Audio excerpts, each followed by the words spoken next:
welcome back to The Person Everyone Needs. I'm Webb Hoggard, and today in my kitchen studio, I have my friend Victor Harrell. Victor is Ken Harrell, the missionary we had a few weeks ago. It's his son. Victor is 21 years old. He is currently going to school to become a pastor. He feels the call of God on his life to become a pastor. And so he's doing an internship with our church and hopes to learn more about the ministry before he's in it. And so we are so thrilled to having him serve with us. Victor, it's great to have you on The Person Everyone Needs today. Hello, I'm happy to be here. Awesome. So Victor is 21 years old, and with his extreme amounts of wisdom in his young age, I have asked him today, help me understand, give me something today, Victor, that would help us understand perhaps the mentality, or what do you think a person that everyone needs to have? I think having an open mind. And that's a classic. That's probably been out for ages. But let me get a little bit more into it.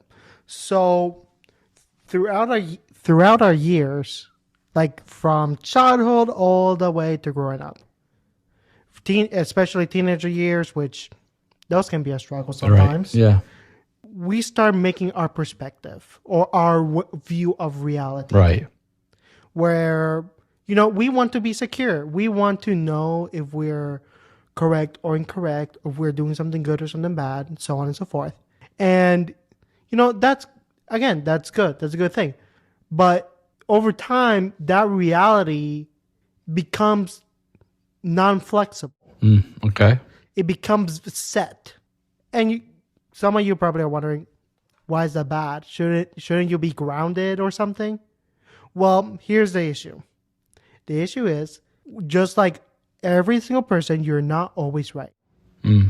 Okay. But when you have a view of reality that is not non-malleable, that ends up causing people to have like these huge mental breakdowns where they don't understand why something is not working or why this viewpoint is challenging them. So you think that people get stuck in life, or even relationships suffer sometimes because of the preconceived ideas we have about certain things? Exactly. We get stuck. Exactly. And here's the thing. I've read some books, won't quote them, but where husband and wives are fighting. And why is that? Some say it's like communication. Others say because they don't spend enough time together. But one of the main reasons is because they cannot accept the fact that both of their realities, let's say, or both their perspective, are not meeting eye to eye, and that causes a rift between not just husband and wife, friends, or teacher and student. It causes a rift and a division between people where they just end up separated and end up avoiding anybody else with a different perspective. Well, okay, so then help me with that, because what group of people do you feel like suffer with this concern the most? Like from your viewpoint, where are you seeing that people struggle with this the most? Because a more varied perspective is something that usually comes with age. But it doesn't sound like the way you and those you've spoken with this about. It's usually like it's other people who don't get you. Is that how you feel? Not some yes, some no. But okay. I would say that those type of group of people are from those who hold tradition or hold sometimes some religions to a point where it's become like part of the culture. And it's good to have culture. It's good to have all of that. But if it comes to a point where there is nothing up for debate, that causes a lot of toxicity. Why? Because what if somebody has a different perspective about this? Immediately shut down. Mm-hmm. And that's a lot of our cancel culture in my generation. You have a different perspective of what we have, canceled. Mm-hmm. Right. And I've had to go through that. I once went to public school, and I was like, why are there so many people like I see being canceled? Like, oh, you're canceled, you can't. And it's like, oh yeah, because they said this, they said that, and I'm like, okay, so how is that wrong? The thing is that most people don't have an answer for that. oh no, we just canceled because we didn't like it. Yeah, that's the end of it. Yeah. And it's like, what? But I would say mainly it's a lust for control. Okay. All right. Go there. We all want control. We all throughout our lives want everything to go right, where everything goes smoothly, to go through some kind of like marble floor where slip and slide or whatever and just go through it with no problem. But that's not how it works. Any person who has that type of mentality is always going to have some kind of mental breakdown when something goes wrong. Example, I had a friend back in Honduras where he could not understand why saying certain words were bad, no matter the language, or saying OMG. And if a person has to say it, who am I to stop them?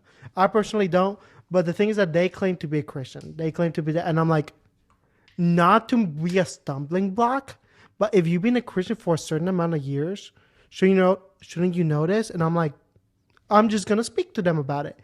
They would not even debate it. They'll be like, nope, nope, nope. And it looked like the more you wanted to talk about it, the more it could cause a breakdown. I was like, okay, I'm just going to leave this person alone. I don't want them to have a breakdown right in front of me.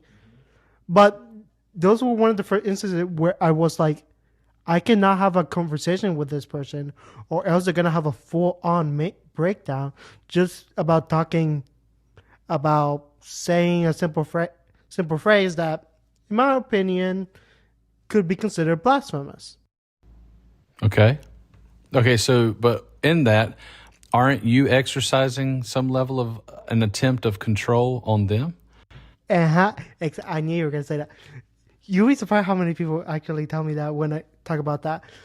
I'm mainly just trying to not experiment, but I'm like, does he know this? Mm-hmm. Like, I'm sure he knows it, but I'm wondering, I'm curious. Do they know about this? Do they not? So I go up to them and try to talk to them. Like, do you think this is wrong? No. It is okay to share your viewpoint. As long as you're not trying to control. Yes, there are some people. I have done it. Everybody has done it where they want to take control of a person. Yeah.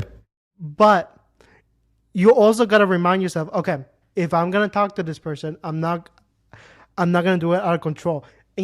That is a hard habit to break, to not have to be in control. But isn't that the fight you're talking about? Like, to be open-minded enough to receive another viewpoint, that means that you will encounter people. If you come at them with an open mind, you will encounter people that love to hear themselves talk. Exactly. And that's actually one of my fears of myself. I'm like, I don't want to talk too much. I don't want to, but I constantly analyze myself and I get a nervous breakdown because just like I said before, my reality of myself, I'm like, I don't want to be that kind of person, but sometimes I do. Everybody does it.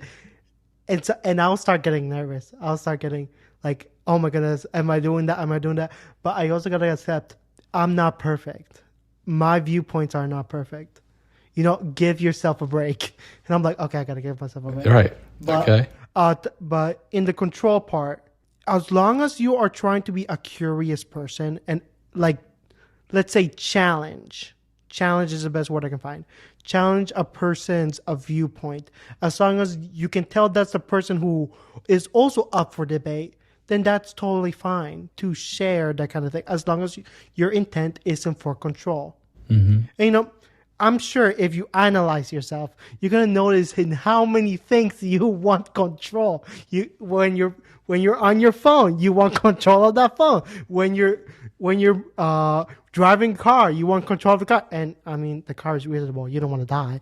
But when you're a leader, you want control over those who are under you.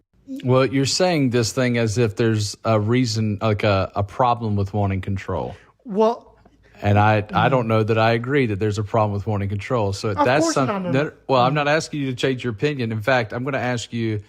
We need to wrap it up today, okay. And but next week I want to ask you. We're going to dig a little bit further in why you think it is an issue to be wanting to have control. I want us to dig into that a little bit more on next week's episode. Now, what Victor was just mentioning he said that he's concerned sometimes that he may overtalk. And I just was reminded of a proverb that said, never overstay your welcome. When you go to someone's house, never overstay your welcome. It's a good piece of advice to be reminded on the regular that whether it be in conversation, whether it be lingering at a lunch party, whether it being actually going to someone's house, may we be mindful that we leave them wanting more, but we not be the kind of people that overwhelm or exhaust people with the amount of time that we have with them. Because I know this to be the case. People who are mindful of how they respect others and take care of others, those are the kinds of people that everyone needs.